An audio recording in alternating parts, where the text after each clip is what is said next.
Dans la vidéo précédente, nous avons vu comment bien définir son produit et tester sa cohérence par rapport au marché. Dans cette vidéo, nous allons voir comment coordonner toutes les équipes et les parties prenantes impliquées dans la réalisation du produit et faire en sorte que leur alignement permette l'accélération de son développement.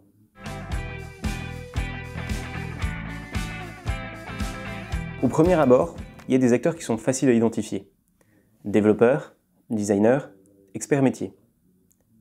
Mais si on va un peu plus loin, on réalise que l'ensemble des acteurs, cela veut aussi dire impliquer le marketing, le service juridique, non pas en tant qu'expert métier, mais bien en tant que juriste, pour vérifier la cohérence du produit par rapport à la législation.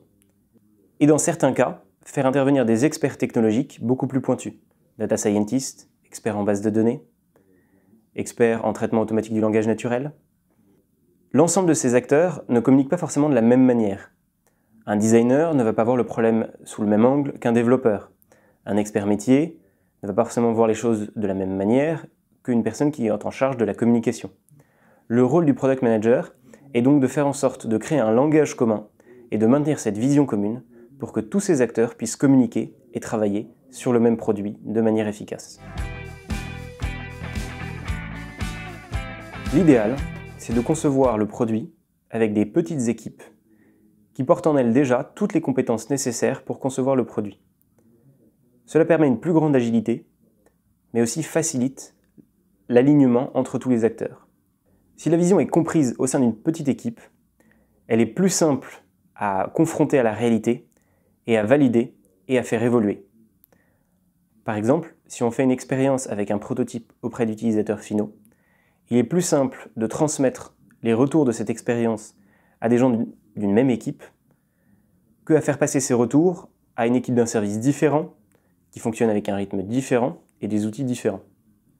Il est donc nécessaire d'avoir des petites équipes, des espaces de travail partagés de préférence digitaux pour pouvoir collaborer rapidement et enfin une vision commune, des prototypes communs qui vont permettre de confronter régulièrement la compréhension de ce qui doit être fait à la réalité, mais aussi la compréhension interne des équipes sur la nouveauté à développer.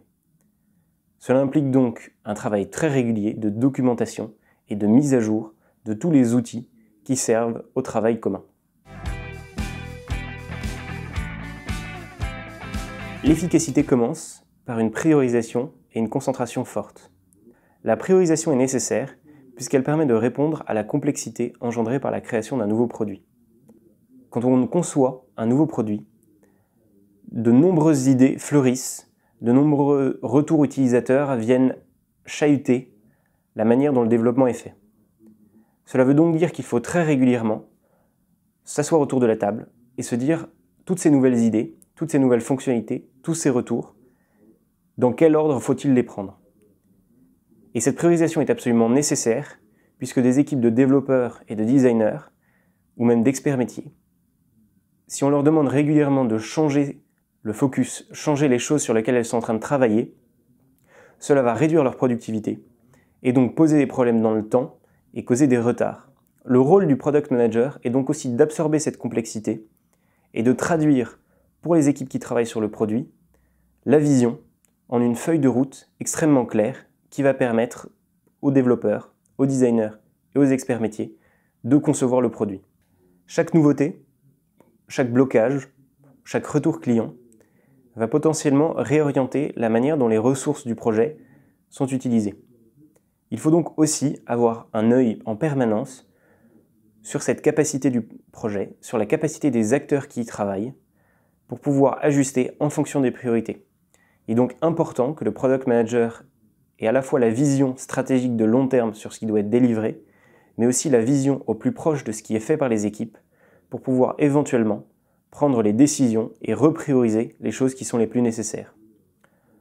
Le rôle du product manager est donc à la fois un rôle de stratège, mais aussi un rôle de traducteur, et enfin un rôle de coordinateur pour pouvoir permettre que le produit soit livré le plus rapidement possible en créant le plus de valeur.